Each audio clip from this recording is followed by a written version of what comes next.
Para que las leyes funcionen, para que las leyes de cada nivel de conciencia funcionen, en cada uno de los niveles de conciencia, no importa si los más bajitos, si los más altos, si los intermedios, para que las leyes funcionen, la jerarquía tiene que estar velando por el funcionamiento de las leyes. No hay excepción ninguna. Donde la jerarquía está presente, que es en todo ámbito, plano, nivel, dimensión, está presente, entre otras cosas, como la energía manifestada de algún modo en particular para velar por el funcionamiento de las leyes. No hay ley, no hay expresión interna, no hay movimiento de energía, no hay nada en un nivel de conciencia que, siendo necesario y siendo fundamental para ese nivel de conciencia, no esté respondiendo a la asistencia de la energía bajo aspecto de jerarquía, bajo aspecto de lo que fuera que la energía necesitara. Entonces, la jerarquía está en todo y cada uno de los movimientos necesarios de asistencia de la evolución. Y fuera de eso también en universos que no están bajo leyes evolutivas. Porque aquí preguntan, por ejemplo, si son responsables de la ley de repulsión, ley que opera generalmente como focalizada desde la mónada, si colaboran para que la gracia se manifieste. La jerarquía asegura que todo el funcionamiento de las leyes de cada nivel de conciencia, la dinámica de las leyes de cada nivel de conciencia, tengan la garantía suficiente. Una partícula puede negarse a cumplir con la ley, pero no porque la expresión de la ley no le esté siendo ofrecida, no porque el camino de la ley no le esté siendo ofrecido. Y ese ofrecimiento de la ley lo asegura, lo garantiza, lo ceremonia la jerarquía misma. Entonces está presente en todo. En nada está ausente la jerarquía. Donde vemos que se está expresando energía, la jerarquía está ahí velando para la expresión de esa energía. Donde vemos que una ley está activa, la jerarquía está velando el funcionamiento de esa ley. Donde vemos una expresión cualquiera de la vida única, la jerarquía está ahí velando por esa expresión. Nada podría funcionar, nada podría expresarse si la jerarquía no está garantizando ese funcionamiento.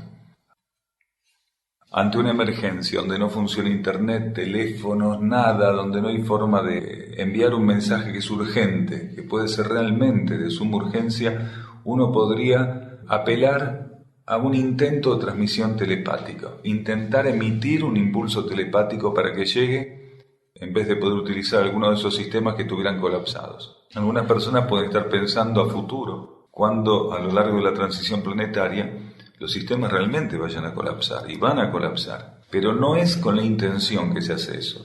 Un ser que ya tiene conciencia de algunas cuestiones, que ya tomó conciencia, que tiene un conocimiento instalado, genuinamente instalado, de cómo funciona esto de estar conectados a una esencia única, una conciencia única, una vida única. En todo caso, si le ocurriera eso, entraría en un proceso de silencio, introspección, donde intentaría que su voluntad inferior y personal quedara absolutamente neutralizada, para que toda la energía, si fuera necesario, desde su propio centro, se volcara hacia donde se tiene que volcar. No es que él, silenciándose, emitiría telepatía anímica, sino que permitiría a su alma, que si cree que es realmente necesario o sabe con suficiente anticipación, porque seguramente si es necesario lo sabe con muchísima anticipación, que aquello tiene que ser transmitido, que tiene que circular, su alma no esté ahí intentando neutralizar un montón de desavenencias, de desajustes, de turbulencias de la personalidad, porque si realmente algo de mi conciencia va a participar en la circulación de una información, en la circulación de algún modo de energía, no va a ser precisamente la personalidad, menos en momentos de transición aguda. No le van a dar eso a la personalidad, que no puede hacer nada con eso. Cuando aquí los caminos estén cortados, la radio esté cortada, la televisión, los teléfonos, internet y todos y cada uno de los sistemas conocidos de comunicación y por conocer, cuando todo eso esté colapsado, ¿cómo el ego se va a tener que hacer cargo de transmitir una urgencia? Eso puede ser para un ego inmaduro, un ego realmente inmaduro, inestable. Un ego que encontró ya en la vida interna su meta, también sabe que todo eso lo resuelve la vida interna. Lo que haría es economizar energía para permitir que toda su estructura de conciencia, de todo aquello de lo cual tuviera que participar para que una información circulara, se hiciera, se concretara. No es necesario nunca, esto es un ensayo de los tiempos viejos, intentar transmitir mentalmente desde el cuerpo psíquico un impulso que otro lo capte, todo eso es de los viejos tiempos. El que lo hizo, el que no lo hizo, no lo hizo ni lo va a hacer. Pero es realmente alimentar, avivar fuerzas disuasivas esto. Porque hoy en el psiquismo no hay nada. El psiquismo lo único que necesita es purificación y síntesis, y uno encima le va a estar emitiendo y emitiendo y emitiendo. Y capaz que lo que quiere emitir o la urgencia supuesta no es tal, o ya estaba previsto por la energía, que eso que realmente se está viendo como una urgencia tenga que acontecer, porque forma parte de un proceso purificatorio, de un proceso de ajuste, de un proceso de reorientación. Nosotros no tenemos idea cuántas cosas que vamos a creer que son negativas a veces, o cosas que vamos a ver bajo una óptica cierta, aparentemente cierta, en realidad no están previstos como una verdadera necesidad por la energía para reorientar aspectos de una forma de vida, de un nivel de conciencia, que está todo para ser reorientado, porque todo en este plano está para ser reorientado, todo en este plano está para ser purificado, todo en este plano está para ser transformado. A medida que la transición vaya avanzando, nuestra conciencia psíquica tiene que aprender a estar cada vez más neutra, porque seguramente va a entrar en estados de alarmismo y en consideraciones y en evaluaciones de urgencia que no van a ser tales bajo la óptica de la energía, que ya tiene determinado que todo en este plano va a ser disuelto. Ahora ese proceso está muy velado, muy menguado, es lento y está mezclado con otra cantidad de cosas que realmente todavía no tienen que desaparecer, porque la conciencia superior del planeta determinó que el ciclo donde deben actuar en algún grado tiene todavía una extensión determinada. Pero a medida que se acerque el final de la transición, vamos a tener que estar muy atentos, pues si no vamos a correr atrás de todos los espejismos e ilusiones, y muchos de esos espejismos e ilusiones van a ser precisamente la objetividad de ver que algo está en riesgo, pero la no objetividad de saber que llegó el momento en que eso debía estar en riesgo y debía correr el riesgo y debía padecer el riesgo y finalmente bajo ese riesgo disolverse. Vamos a tener que aprender a estar neutros y dejar a nuestra conciencia interna que, conformando esa red interior de almas, sea la que se encargue de que un cierto volumen de energía circule y con las garantías propias de lo que las almas le pueden ofrecer, que es la precisión de la necesidad planetaria. La energía, cuando impacta en ciertos niveles de conciencia, presenta un formato. Ese formato necesita ser no inteligente porque es la forma en que, bajo aspectos de leyes materiales, se le ofrece ensayar a las partículas un determinado proceso. Entonces, si la fuerza fuera energía inteligente, bajo su aspecto total de inteligencia, nosotros no podríamos hacer el trabajo que hacemos para dominio de las leyes materiales, porque no tendríamos con qué hacerlo. La fuerza, que es una forma de energía, no opera con la inteligencia, con la omnisciencia, con la omnipotencia, con la omnipresencia que opera cuando se expresa en ciertos planos. Porque todo es cuestión de leyes y de expresión de la energía. Las fuerzas materiales son la exteriorización de la energía en el nivel de la materia, por eso está limitada la energía en esa expresión. Pero la energía está limitada porque se limita a sí misma. No es que está limitada porque no puede expresarse de otro modo, sino que, por ejemplo, en nuestro sistema solar y especialmente en nuestro planeta, el aprendizaje de las leyes materiales determina que la energía tenga cierto tipo de condicionamientos en determinado nivel de conciencia, como es el mental, el emocional y el etérico físico. ¿Cuáles son esos condicionamientos? No ser omnipotente, omnipresente y omnisciente. Caso contrario, si ocurriera eso, ¿cómo haríamos el aprendizaje de modelar, el aprendizaje de reorientar, el aprendizaje de captar, el aprendizaje de comprometernos, el aprendizaje de direccionar aspectos de la energía en este plano que se conocen como fuerzas? La energía, ¿qué hace? Se ofrece como una masa sin forma. En otros niveles no es así. Y a medida que vamos haciendo todo el aprendizaje con esa plastilina energética, con ese campo de fuerzas, vamos elevando la conciencia y parte del aprendizaje es gradualmente retornar a esa energía que se presenta bajo su aspecto de fuerza, colaborar con ella ceremonialmente para que vaya tornándose, a partir de ese aprendizaje, en el contacto con nosotros, bajo ese aspecto de fuerza, vaya tornándose omnisciente, omnipresente y omnipotente, porque colaboramos para el retorno de la energía. Las fuerzas, los campos de fuerza, las frecuencias de fuerza que están aquí en este plano en contacto con nosotros, a medida que vamos entrando en sintonía con leyes internas, ¿qué van recibiendo de nosotros? la capacidad de transmutación. Nos vamos transmutando, nos vamos elevando y asimismo transmutamos los campos de fuerza, las expresiones de la energía que se presenta como boba, como tonta acá. Y se presenta así para que ensayemos eso precisamente. Pero cuidado, solo en este plano y transitoriamente, porque en el ciclo venidero, ya directamente fuera de la transición, directamente arrancando el ciclo de expresión femenina, lo que nosotros conocemos acá como fuerzas o campos de fuerza o fuerzas materiales van a ser muy diferentes. Tan diferente que si nosotros hoy estuviéramos ante esos campos de fuerza diríamos que es energía interna.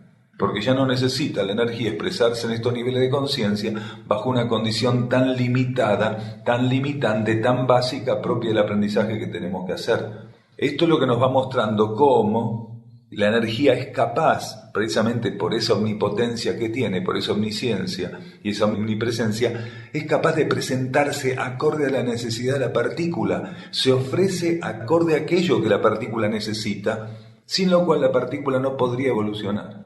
Es solamente una condición transitoria, que la energía domina ex profeso. Todo es energía, solamente que depende la necesidad de un nivel de conciencia, de un plano, de una dimensión, la energía generosamente se puede manifestar inmutablemente a veces de un modo en particular. Durante ciclos y ciclos y ciclos, o durante etapas dentro de ciclos, la energía casi de un modo inmutable, aparentemente inmutable, y efectivamente si así lo demanda el ciclo o la etapa inmutable realmente, se ofrece bajo una condición, hasta que las partículas que hacen el ensayo con esa condición de la energía pueden ascender. Entonces, ¿qué hacen? Como todo en el universo es síntesis, como todo es búsqueda de economía, aquel que va aprendiendo bajo ese aspecto de la energía a elevarse, también sirve para que la energía vuelva, retorne a niveles superiores, siendo absorbida en su condición original. Hablando de energía, dice, respecto a la energía creativa o creatividad en el ser humano, ¿cuándo es que comienza el ser a manifestarla? ¿Qué requisito no puede estar ausente? Esta frase, ¿qué requisito no puede estar ausente?, es fundamental, porque lo que no puede estar ausente es un grado suficiente de autocontrol. Cuando no existe ese grado suficiente de autocontrol, la energía creativa o creatividad prácticamente están encapsuladas en el ser, esperando que el ser llegue a ese grado de autocontrol. ¿Por qué es necesario este autocontrol? Porque para que la energía o el movimiento de energía creativo transite a través de la conciencia y se vuelque a estos planos, el ser necesita no presentar cierto tipo de interferencias a la energía. ¿Cuáles son las interferencias más grandes que se puede presentar a la energía creativa? La compulsión del pensamiento, la compulsión de la emotividad. Cuando no hay control de los pensamientos, cuando no hay control de la emotividad, cuando el cuerpo emocional está continuamente comprometido de un modo inadecuado con la realidad, en vez de comprometerse el modo adecuado, porque él tiene un rol respecto a eso. Ahí la energía creativa está muy limitada. Cuando el ser empieza a vivir una etapa de autocontrol, la cosa cambia, porque gradualmente va renunciando a aspectos como el del libre albedrío, ya no es compulsivamente electivo, no está eligiendo todo el día en base a lo que el cuerpo mental y el cuerpo emocional le están diciendo continuamente, y ahí empieza a menguar ese filtro, esa interferencia para que se exprese la energía creativa. Es fundamental el autocontrol, porque la energía creativa necesita que el ser adhiera a lo que es necesario en un plano, y mientras no hay autocontrol, el ser está tentando continuamente contra las necesidades del plano o el nivel de conciencia donde él está expresándose. Quien no se puede autocontrolar está continuamente atentando. Es una piedra siempre ahí en ese nivel de conciencia. Está atentando de un modo u otro su mente, su emocional, su conciencia psíquica básicamente. Aunque en el marco psicofísico también, ¿no? Pero su conciencia psíquica es siempre como un palo en la rueda ahí. Hasta que él no puede controlar, hasta que él no puede ver con claridad, hasta que no se desidentifica del cuerpo mental y del cuerpo emocional y aprende a dosificar de algún modo la participación de esos cuerpos y reorientarlos hacia la vida interna, ahí no puede haber expresión creativa genuina, porque lo necesario no puede ser asistido por ese ser, no puede ser objetivo, no puede entender realmente qué es lo necesario, continuamente está viviendo ilusiones, está siendo acechado por sus deseos, por sus caprichos, por planificaciones que surgen en su propio campo psíquico, como también las levanta mientras camina psíquicamente por el planeta, mientras interviene psíquicamente por el planeta, las va levantando de la capa psíquica, entonces no deja campo para que la vida creativa realmente se exprese, no deja ese campo, no deja un espacio en términos de energía, realmente no lo deja.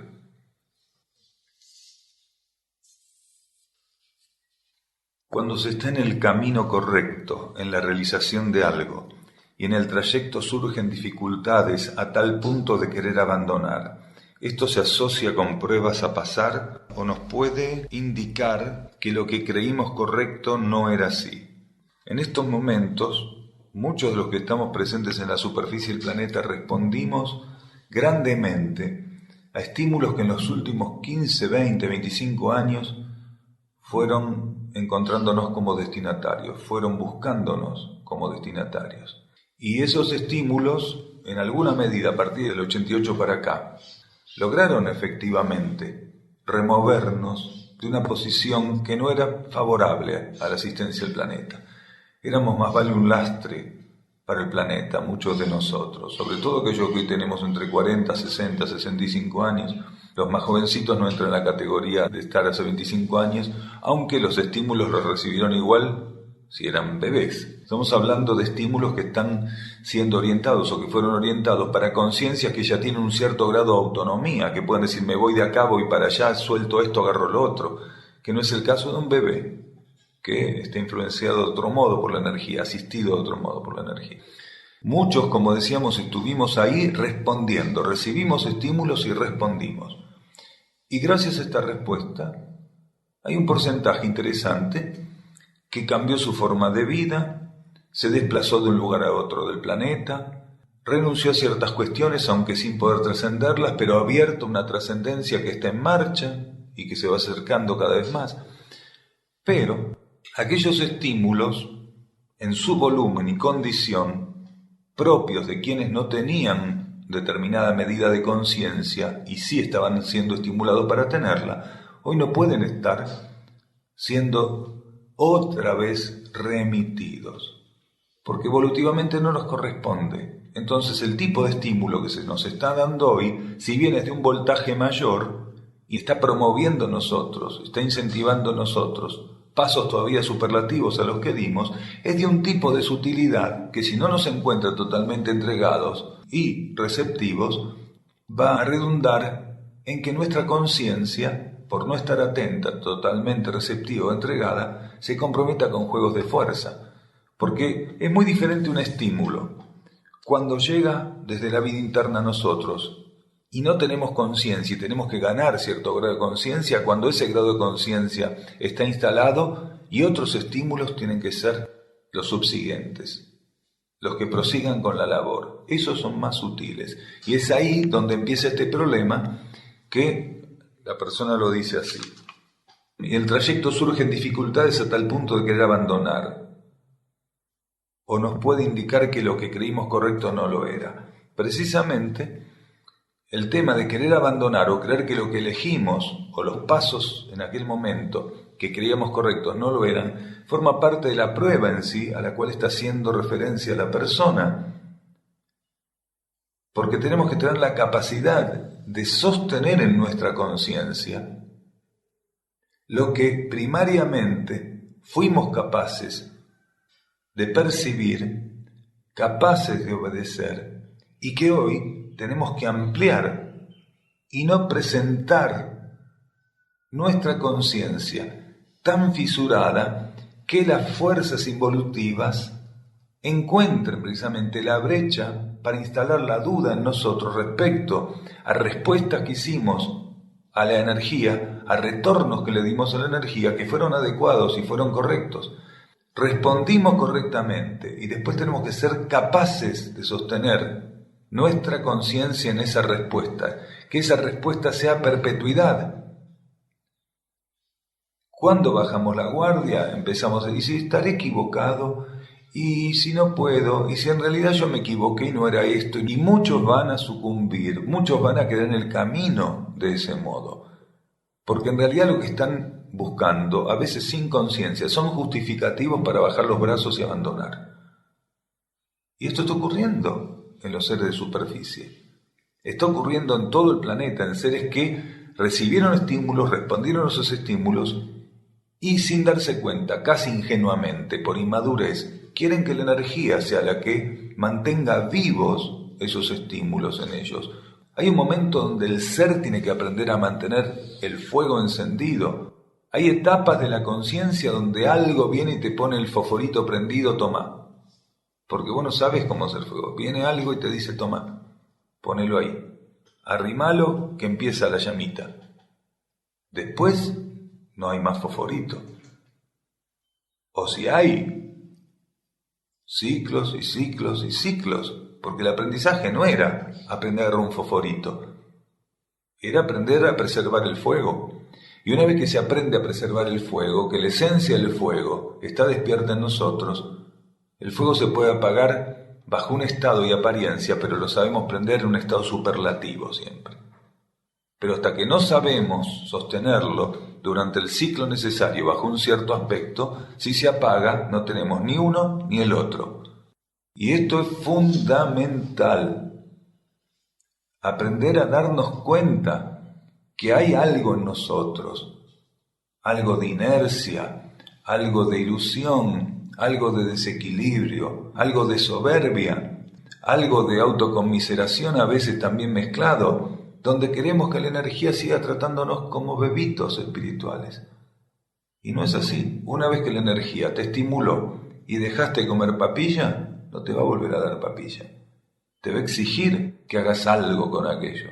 Te va a exigir que estés en un cierto grado de disponibilidad por sobre encima del que estabas. Porque la energía te puede promover desde cualquier estado. Pero lo que no va a hacer es que vos te tires nuevamente hacia abajo, no va a entrar en complicidad con esto de hacer nuevamente el movimiento en sentido inverso, de querer continuamente que vengan y nos empujen, que vengan y hagan algo por nosotros. Este es un tiempo de transformación, un tiempo de propia mano de obra en la reorientación de la conciencia. Esto es fundamental que se entienda.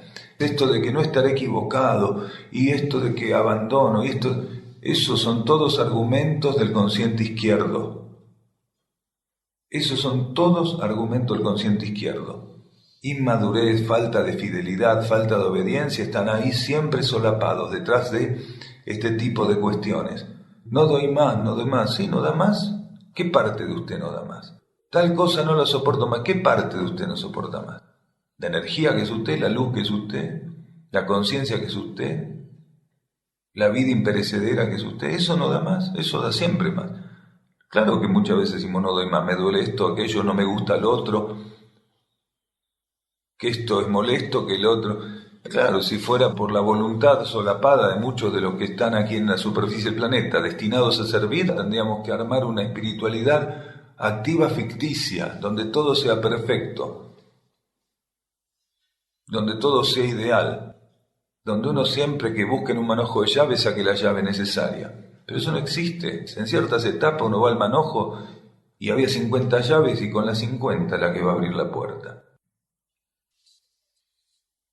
Algo que nos tiene que quedar suficientemente claro, si bien a veces decimos una cierta condición puede lograrse, puede favorecerse si uno realmente tiene intención de sintonía interna, de alineación, de apertura. Pero eso es solamente un accesorio. Nadie va a lograr lo que no esté listo evolutivamente para lograr.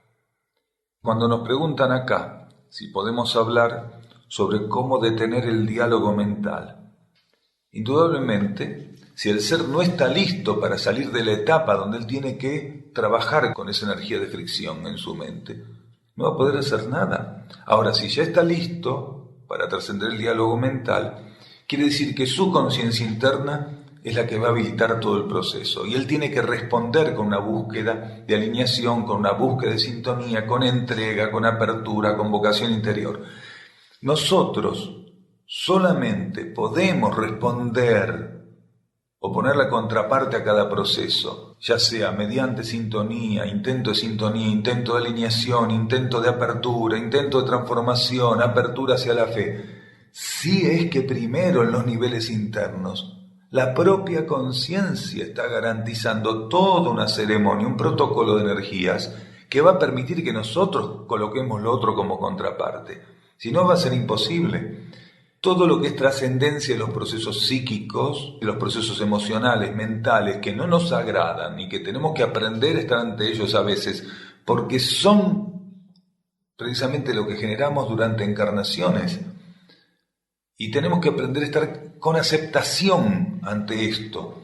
Durante encarnaciones y encarnaciones nosotros fuimos cómplices de fuerzas de estos planos a las cuales les entregamos sin ningún tipo de prurito nuestro cuerpo psíquico, nuestro cuerpo psicofísico.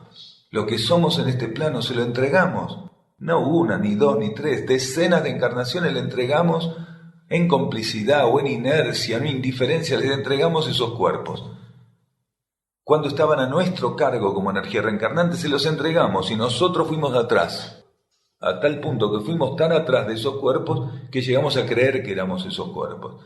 Entonces hoy, en una transición planetaria como esta que estamos viviendo, seguramente que debe ser muy traumático estar ante un cuerpo mental que se nos dio para algo en particular y que se nos viene dando con las condiciones propias para cada encarnación previstas por los átomos permanentes, precisamente para ver si aprendemos a utilizarlo como herramienta a favor de la asistencia del plan evolutivo. Si la energía que está ahí la podemos liberar bajo ley de servicio en asistencia del plan evolutivo, la energía mental, la energía emocional, la energía etérico-física. Pero no es una cuestión de chasqueo los dedos de la noche a la mañana simplemente porque me doy cuenta que tengo esa necesidad y me molesta que eso funcione así. ¿Por qué no lo puedo superar? Tenemos que aprender a superar esta impaciencia, este desequilibrio que nos produce a veces estar ante estos cuerpos lo suficientemente inestables todavía. Porque estamos precisamente ante un grado de inestabilidad que tiene que ver con lo que nos resta hacer en términos de aprendizaje y dominio de las leyes materiales. Y de esto no nos va a salvar nadie. Nadie nos va a salvar. A quien le reste hacer un cierto aprendizaje respecto a las leyes materiales, a las fuerzas presentes en la materia, si es en su campo mental, emocional o etérico-físico, no lo va a salvar nadie. ¿Por qué lo va a salvar alguien de algo que es nuestra responsabilidad? Tenemos que aprender a estar ante esto con la mayor neutralidad posible y permitiendo con esa neutralidad que en la medida que nuestra conciencia interna sea la que vaya activando la ceremonia correspondiente, el protocolo correspondiente para que esos cuerpos puedan entrar en otra condición, encuentren en nosotros la energía, herramientas para eso. Nosotros somos extensión de la energía interna en la materia. Y todo lo que tiene que ver con el dominio de estos cuerpos en la materia, con la orientación de estos cuerpos en la materia, con que no tengan tanta fritura mental, tanto ruido, tanto desborde de pensamiento, un emocional desbordado, todo eso tiene que ver con lo que la vida interna vaya aportando como energía, como sustento, como protocolo, como ceremonia, para que lo podamos trascender. Cuando el estímulo interno está diciendo, llegó el momento de que usted empiece a ensayar la trascendencia de esto, el dominio de esto, va a aportar el volumen de energía para eso, que va a ser el que permita que nosotros, en respuesta a ese volumen de energía, bajo aspecto de búsqueda de sintonía, bajo aspecto de búsqueda de alineación, bajo aspecto de entrega, bajo aspecto de vocación interna, bajo aspecto de obediencia, bajo apertura de la energía de la fe, entonces ahí nosotros vamos a responder con eso, pero sin eso presente, por más que nosotros busquemos, no podemos hacer nada. Volviendo a esto de cómo se puede tener el diálogo mental, cuando la vida interna determinó que ya es tiempo, y a partir de ahí nosotros no perder más energía, como venimos perdiendo a cada uno de los estímulos, o a casi todos los estímulos que se nos brindan internamente, con los cuales estamos siempre en deuda o estamos atrasados en cumplimiento.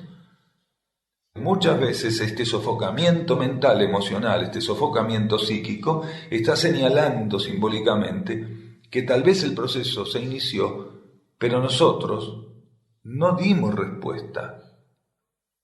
Y en la medida que el volumen interno de asistencia para superar eso no recibe respuesta, como contraparte, la congestión de fuerzas en el campo correspondiente que nos responde es mayor. A mayor estímulo interno para poder liberar y descongestionar el campo psíquico, si no hay respuesta, mayor congestión del campo psíquico. Son fuerzas concurrentes, son movimientos concurrentes de energía, son polos concurrentes desde la vida interna. Estímulos para superar algo, si no respondo a ese estímulo, si lo ignoro, la congestión se va dando de modo cada vez mayor. Hay que aprender a estar en esta instancia, que para muchos es crítica y es dolorosa, pero que es real. No abrimos la puerta a veces en el momento adecuado, se genera la congestión y entonces ahora tenemos que barrer con un montón de cuestiones que se fueron acumulando ahí. ¿De dónde va a salir la energía para hacer eso? Desde los niveles internos. El ser no tiene que guardarse un vuelto, como dijimos la otra vez. Donde se guardó un vuelto empeora toda la situación.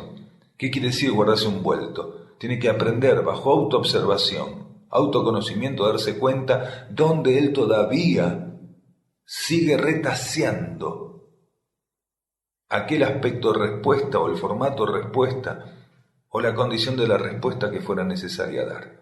Mientras siga retaseando aquello que la vida le está pidiendo en términos internos, va a seguir con toda esa congestión. Y cuando no retasee más, cuando mirándose objetivamente, con humildad, a veces con una objetividad que haga que él se desconozca, porque no es nada de lo que él creía que era, pero así, con ese costo, él puede ser objetivo, abrirse y disponerse, entonces la cosa va a empezar a cambiar. El procedimiento es simplísimo, pero toda esta complicidad con las fuerzas materiales y esta cosa que todavía subconscientemente algunos alimentamos, si dejo de ser esto que soy, me muero, ¿qué soy? Porque hay muchas personas que todavía tienen esto presente y no se dan cuenta, si dejo de ser esto que soy, con lo cual mal o bien me he movido siempre. ¿Qué quiere decir? Que voy a dejar de ser. Si voy a dejar de ser, ¿qué quiere decir? ¿Que me morí?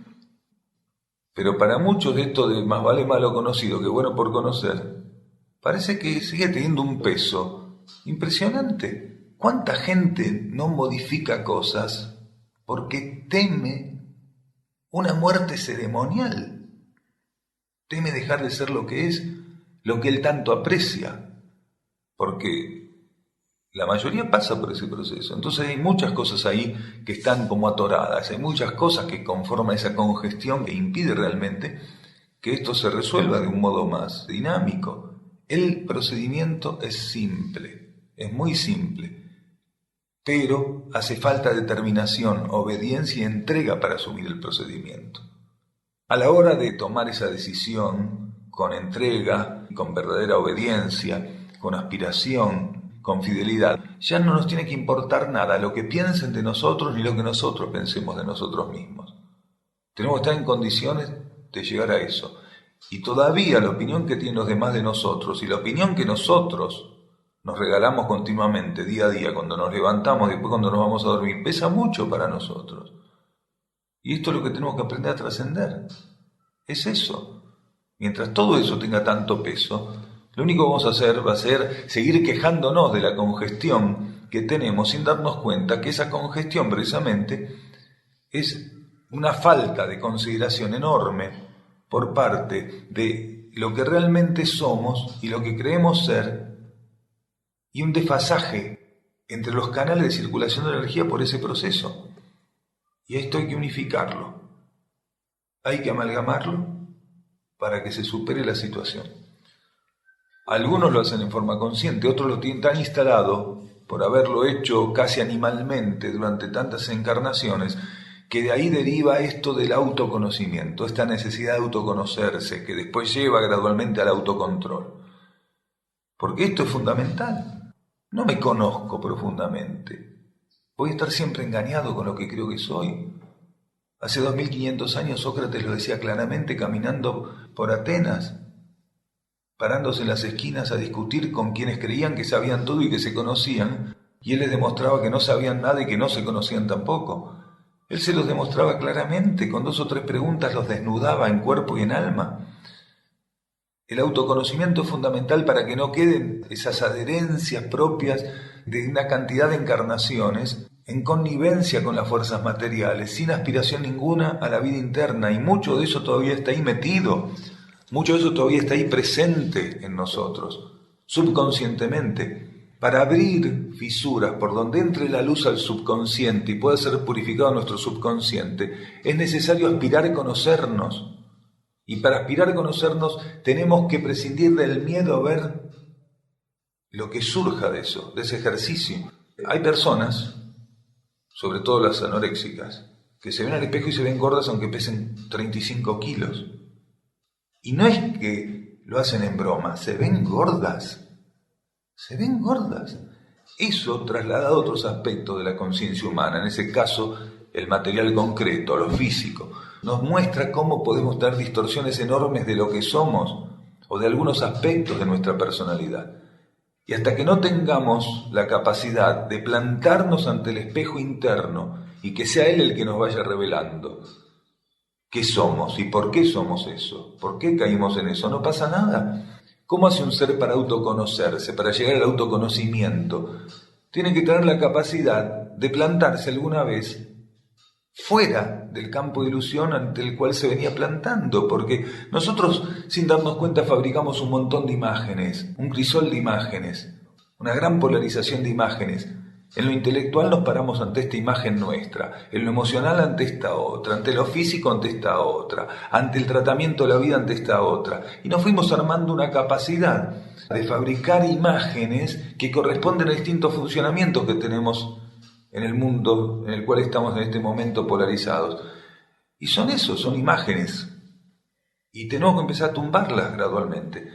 Entonces, ¿ante qué imagen, ante qué espejo hay que aprender a plantarse y desde ahí mirar cada uno de esos rubros? Ante el espejo interno. Pero nos va a mostrar cosas que al principio nos van a choquear.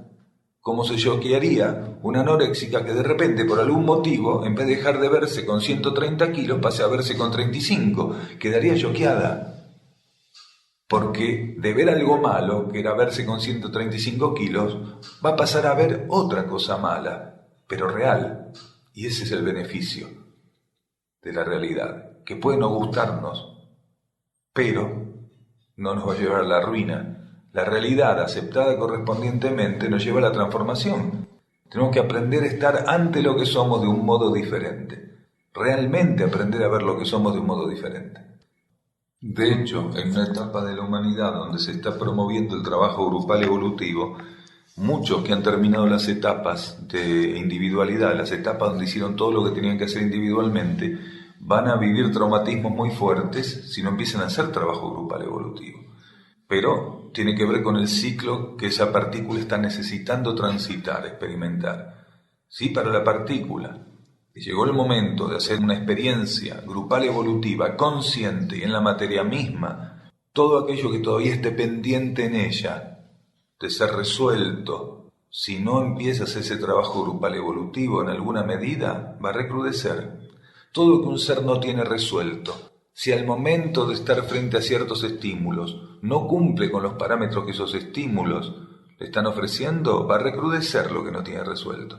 En una etapa donde el trabajo grupal evolutivo está siendo estimulada, un ser que ya está para eso, se mantiene encapsulado en procesos individuales, va a recrudecer todo aquello que no tiene resuelto. Ahora, esto no quiere decir que si pasara a interactuar en un trabajo grupal evolutivo, va a tener que generar una polarización en horizontal de las energías o de las fuerzas de aquellos otros con los cuales va a hacer ese trabajo grupal evolutivo. Lo que logra el trabajo grupal evolutivo es la potencialización, la sinergia, el afloramiento del potencial general de las almas de aquellos que se juntan en ese trabajo, más que el apoyo entre egos. Porque en realidad lo que busca el trabajo grupal evolutivo es que el ser pase a descubrir, a interactuar pase realmente a amalgamarse dentro de una sinergia de un campo de energía que la individualidad no permite. Y precisamente para no alimentar dentro de un trabajo grupal evolutivo la interacción en horizontal es que el ser es más incentivado a buscar su partícula interna, mucho más incentivado a buscar su partícula interna como si fuera una etapa superlativa a la individual cuando está ya haciéndolo en un trabajo grupal evolutivo. En la etapa individual el ser está siendo estimulado a encontrar su partícula interna, pero eso lo puede hacer hasta un cierto grado individualmente. En grupo viene un estímulo y vienen otras fases del contactamiento interior mayúsculas, superlativas realmente. No es para que él empiece a trabajar en horizontal, porque entonces no es un trabajo grupal evolutivo, es un trabajo conjunto de seres que están polarizados en la materia, pero evolutivo está colocando como término simbólicamente que todo lo que esos seres hacen dentro de ese conjunto lo hacen en sintonía con su interno, generando una polarización sobre una entidad determinada de energía, sobre una conciencia, sobre una entidad, sobre un campo de energía, sobre la jerarquía, sobre los aspectos que en ese momento estén influenciando, regulando de un modo mejor o directo el trabajo de ese grupo. Siempre el trabajo grupal evolutivo está ligado al grupo interno que rige de modo más directo ese trabajo, pero también a todos los grupos internos, porque hoy las dificultades son tantas para que se expresen trabajos grupales evolutivos que hay seres de distintos rayos. Quiere decir, seres que trabajan de modo directo con distintos grupos internos. Aquí tuvo que hacerse una adaptación en la materia para que seres que tendrían que estar trabajando en distintos centros espirituales o en distintos centros de servicio planetario, en grupos que respondieran a esas energías, lo tengan que hacer sintéticamente, de un modo más económico, coincidiendo en un solo grupo. Entonces ahí empiezan a interactuar de un modo muy particular, que no estaba tan previsto, son cosas que tuvieron que adaptarse en términos de energía en las últimas décadas. En realidad no eran 12 grupos los que tendrían que expresarse aquí con 12 extensiones, tendrían que ser miles de extensiones en representación de esos 12 grupos. En realidad primero se iban a expresar 7 grupos, con varios cientos de centros que sirvieran como extensión. Eso fue imposible. Estaba previsto, pero fue imposible. La densificación de los niveles materiales y la complicidad del hombre, consciente o subconscientemente, respecto a las fuerzas materiales lo hizo imposible. Esa posibilidad de exteriorización de los grupos es prácticamente algo nulo. Son contados con los dedos de una mano lo que en ese sentido se puede encontrar. Y con mucho asedio a veces en términos involutivos, ¿no? Porque, como decíamos hace un rato, las personas tienen que asumir que deben resolver cosas y dejar de acostumbrarse a las propuestas de la energía. Esto se está tornando endémico en el centro de esta naturaleza. Las personas responden a un estímulo interno, responden, van con todo, y después se acostumbran y empiezan a mostrar mañas. Lo que no está trabajado en la personalidad termina ensombreciendo, termina poniendo, soslayando el verdadero trabajo que la energía está promoviendo o promovió que se hiciera. Hay que estar muy atento para eso, por eso es que está quebrando cápsula continuamente. Esto es fundamental que se entienda.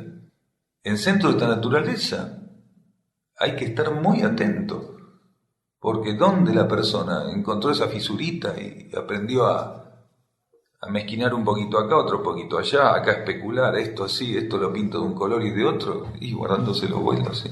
Guardándose los vueltos. Hay rayos que para expresar su energía necesitan ceremonialmente un cierto tipo de acompañamiento, sobre todo los grupos que fueran de cuarto o séptimo rayo. Los grupos que son de primero o tercer rayo no necesitan tanto eso, porque son rayos de aspecto, pero los rayos de tributo sí necesitan eso, porque son energías constitutivas, por lo menos en este plano, son energías que generan o llegan a su constitución por afluentes muy fuertes de primero, segundo y tercer rayo, para sostener su acción. Sobre todo porque estamos en un sistema solar y en un sector de la galaxia y en un planeta que tiene un trabajo hecho y orientado particularmente en sostén de esas energías. Lo tuvo, lo tiene y lo tendrá. Ese es el motivo principal. Los grupos de primero, segundo y tercer rayo podrían prescindir en algunos casos de presencias de cierta naturaleza de otros rayos, pero los de cuarto séptimo en muchos casos necesitarían asistencia, pero asistencias puntuales, sin que generara por eso, de ningún modo, una alteración muy extensa ni profusa de su energía como grupo de séptimo rayo, de sexto, de quinto o de cuarto. Siempre habría una interacción. Siempre serían necesarios, sobre todo porque algunos instructores o algunos transmutados o algunos seres, ya sean extraterrestres o intraterrenos, que necesitan a veces estar en contacto con esos grupos, estar presentes, pueden obedecer a otros rayos, que por la necesidad planetaria de adaptación de energía, de las estructuras de energía de cada grupo, en el campo donde está polarizado, en el nivel de vida donde está polarizado, se tornarán necesarias. Dada la inflexibilidad, la refracción que tiene el campo de la conciencia material del planeta, a veces es necesario todo ese tipo de interacciones. Está muy refractario, llega a un grado de refracción muy grande la vida material, la vida mental, la vida emocional. Entonces hace falta a veces energías de rayo que estén ahí asistiendo, apuntalando. En realidad, nuestro rayo original, el más profundo, es el rayo del regente.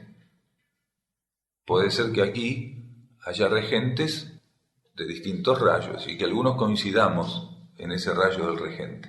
Pero cuando el regente salga de este aprendizaje de todas las leyes del nivel físico cósmico, repliegue las energías y esté listo para ingresar al rango de conciencia avatar en primer grado, esa ascensión la va a hacer por un aprendizaje radial profuso, por todo un trabajo de leyes de la materia muy profuso, pero él va a responder a ese rayo originario. Él va a ser un regente en primer grado, de primer rayo, de quinto, de tercero, de séptimo, de octavo, de lo que sea. Él va a ser eso, va a seguir siendo eso siempre. Y a medida que ingrese en el campo de vida logoica, en los caminos de la creación, en los caminos del cosmos, él va a ir haciendo ese aporte, va fundiéndose, va entrando en una comunión con ese aporte. Él va a formar parte del campo de vida cósmico que sea aportando esa energía que cada vez la va a llevar a un rango superior. Pero esa energía va a ser su energía matriz, siempre va a ser esa. Como nosotros estamos tan distantes de poder entrar en contacto directo con las energías de nuestro regente, siempre entramos en contacto con aspectos de la energía que nuestro regente a lo largo de los ciclos de dominio de las leyes materiales tiene que ir digitando, tiene que ir manejando. Una mónada puede cambiar de rayo, si es necesario. O sea que nuestra mónada incluso no tiene un rayo a perpetuidad. Si fuera necesario puede cambiar de rayo una mónada.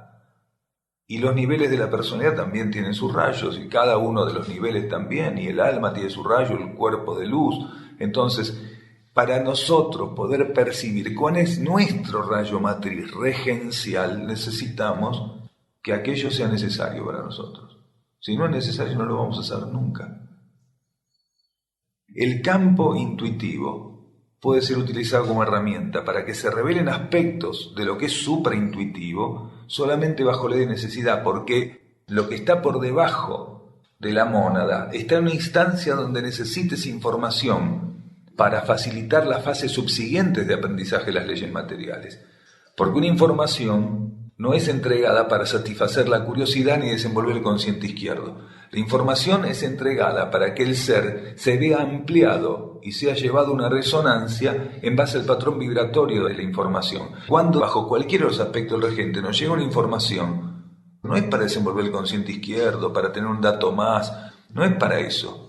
Es para que entrando en contacto con esa información, en nosotros se produzca una expansión. Esto tiene que ser entendido, hay que aprender a leerlo y a escucharlo, a incorporarlo como concepto.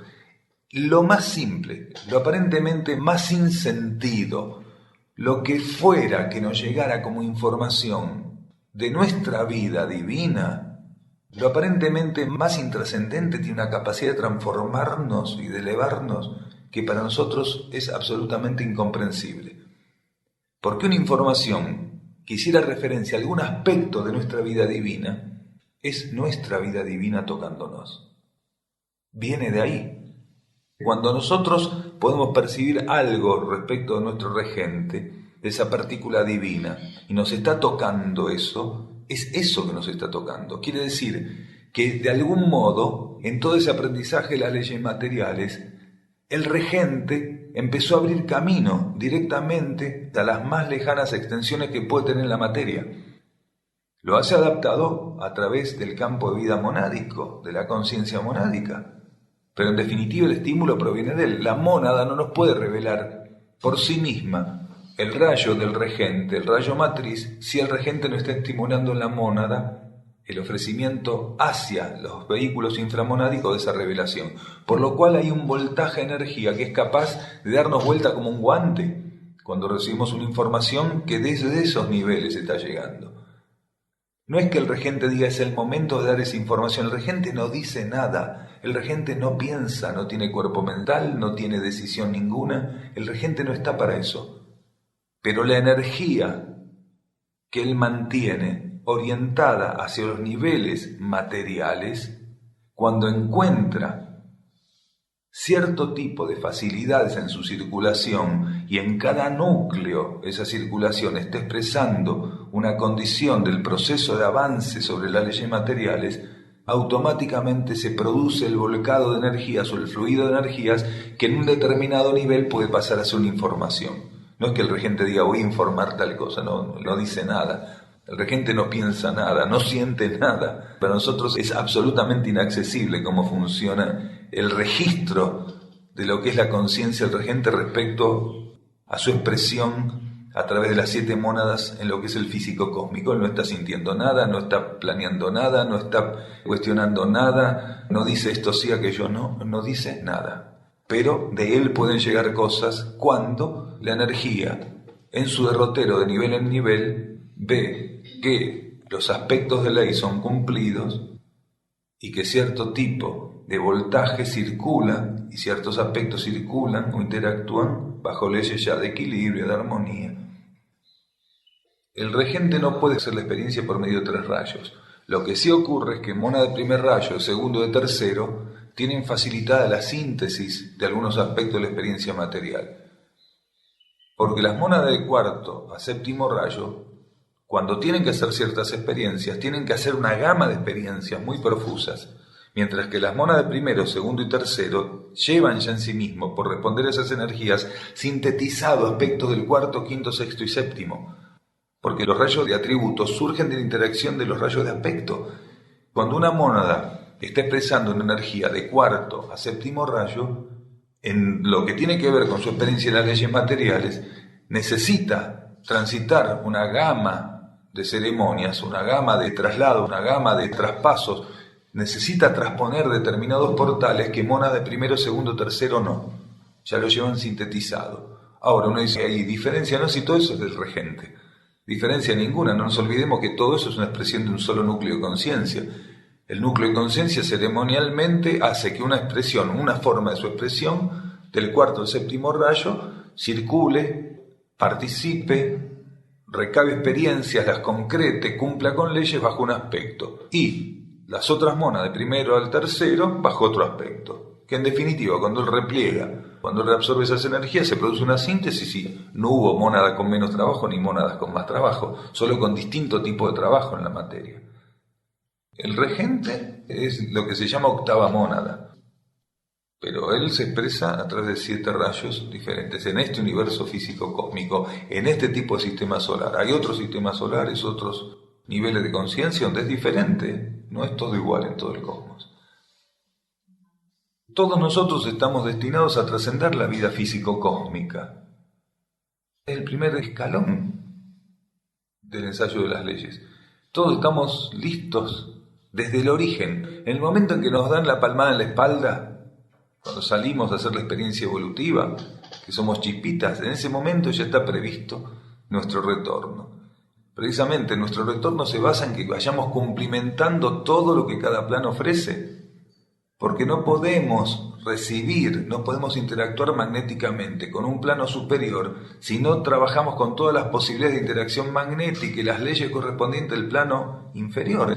Es necesario toda esa gran y profusa gama de experiencias que son las energías de rayo, que son los linajes, precisamente para poder ascender e ir al encuentro de otras posibilidades. No hay nada que pudiéramos dejar sin hacer. No hay experiencia de rayo que pudiéramos dejar inconclusa. No hay nada.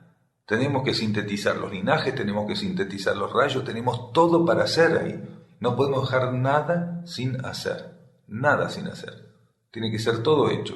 En base a esa experiencia de hacer la factura total es que podemos seguir ascendiendo hacia el astral cósmico y otros niveles, ¿no?